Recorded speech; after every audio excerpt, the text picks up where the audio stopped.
നെല്ലണി മൊത്തം നെല്ലണി. ആ നല്ല കായച്ചിട്ടുണ്ടേ.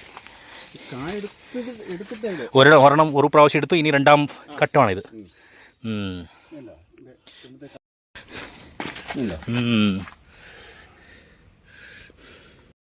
ഇത് ഇത് കോലാനി.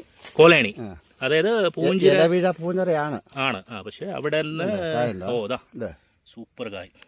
ഇങ്ങനെ പിടിക്കണം. യഥാർത്ഥ സ്ഥലം മീനച്ചി താലൂക്കിലെ രാമപുരം പഞ്ചായത്ത്. രാമപുരം, ഓക്കെ. അപ്പോൾ ഇത് എങ്ങനെയാണ് ചേട്ടാ ഇവിടെ ഇങ്ങനെ ഒരു കൃഷി? 2000 ആണ്ടില് റബ്ബറിന് 18 രൂപ വിലയായ സമയത്ത് ഞാൻ റബ്ബർ തോട്ടക്കാരാണ്.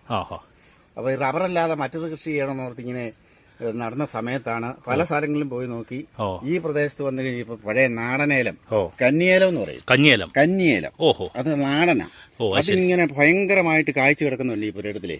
അപ്പൊ ഇത് വളരെ നല്ല ഒരു നമ്മുടെ വെളിപ്പാടകലെ കിട്ടുന്ന ഹൈറേഞ്ചിൽ പോവാതെ വരുന്ന ഒരു കൃഷിയാണല്ലോ. അന്ന് ഞാൻ ആ ഏലം കണ്ടു തന്നെയാണ് വാങ്ങിച്ചത്. ശരി. അത് കഴിഞ്ഞാൽ ഒരു വ്യാപകമായിട്ട് ഇതിന് മുമ്പൊരു കൃഷി ചെയ്തതിന് ശേഷം ഇത് റീപ്ലാന്റിങ്. ശരി. അത് നമുക്കന്ന് അത്രയും ഈ കൃഷി പോളിയാറോ ഇങ്ങനെയുള്ള കാര്യങ്ങളെ പറ്റി ഒന്നും അറിയില്ല. മറ്റേ വേരുകളൊക്കെ വന്നപ്പോ ഒരു ഡൗണിങ് വന്ന കാരണം അതങ്ങ് മാറ്റി. അന്ന് ഞെള്ളാനിയാണ് വെച്ചിരുന്നത്. അത് കട്ടപ്പന റെജിയുടെ വീട്ടിൽ ചെന്ന് മേടിച്ച ഞെള്ളാനി റെജിയുടെ.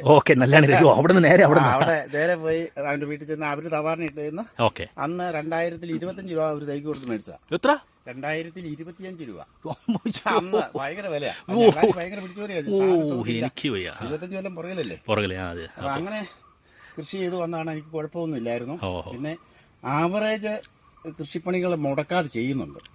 നമ്മൾ ഈ ഫേസ്ബുക്കിലും അല്ലാതെ എൻ്റെ സഹപ്രവർത്തകരായ നമ്മുടെ ഇടുക്കി മേഖലയായിട്ട് ബന്ധപ്പെട്ട് അവർ ചോദിച്ചിട്ട് നമ്മളിവിടെ ജൈവവളവും കഴിഞ്ഞ പ്രാവശ്യം 7 പിക്കപ്പ് 20 ടൺ ചാണകം കൊണ്ടുവന്നിട്ടിട്ട് ഇതിനും മറ്റു കൃഷികൾക്കും ഒക്കെ വേണ്ടി എടുത്തതായിപ്പോയി.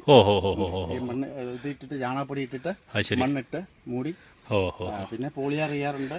22-ാം പക്കം 25-ാം പക്കം മെഡിസിൻ കൊടുക്കുന്നുണ്ട്. ചെടിക്ക് കേടുവരും. വേരുകേടല്ല, തണ്ടുതിരപ്പനൊക്കെ വന്ന് തൈ ഒരു തണ്ടുതിരപ്പൻ പിടിച്ചാൽ ഒരു കൊല്ലത്തെ ഒരു തൈയുടെ വളർച്ച അങ്ങനെയൊക്കെ പരമാവധി ചെയ്യുന്നുണ്ട്. ശരിയാണ്. പക്ഷേ ഇത് ഞാനൊക്കെ ഇത് കായ് കണ്ടിട്ട് ഞാൻ അത്ഭുതമാണ് ശരിക്കും. അത് ഈ നോൺ ട്രഡീഷണൽ ഏരിയ അല്ലേ, അവിടെയൊക്കെ ഇത്ര ഇത് വലിപ്പ് കണ്ടാലേ ഇതൊക്കെ കണ്ട ഒരു 8-9 mm വരെ ഒരു നല്ല ഇതാണ് ക്യാപ്സൂൾ സെറ്റിംഗ് ശരിക്കും പറഞ്ഞാൽ. ബിക്കോസ് ഇത് നമ്മുടെ ട്രഡീഷണൽ ബെൽറ്റിലല്ലേ ശരിക്കും, ഇത് നോൺ ട്രഡീഷണൽ ഏരിയ. അപ്പോൾ ശരിക്കും നിങ്ങൾ സമ്മതിക്കണം.